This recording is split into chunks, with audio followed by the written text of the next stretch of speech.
Your GMC Yukon transmission works great with the engine cold, but shortly after the engine warms up, the transmission loses all forward gears and reverse. Chances are your Yukon is equipped with the GM 4L60E automatic transmission. We recently released a video that you're going to want to check out as it covers more details about the symptoms, and we also cover some solutions. You can find this video on our main channel over at Southpaw Autoworks.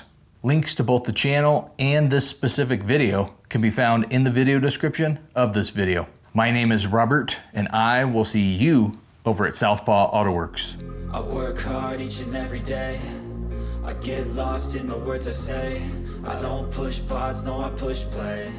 I won't stop till I hear him say, oh, oh.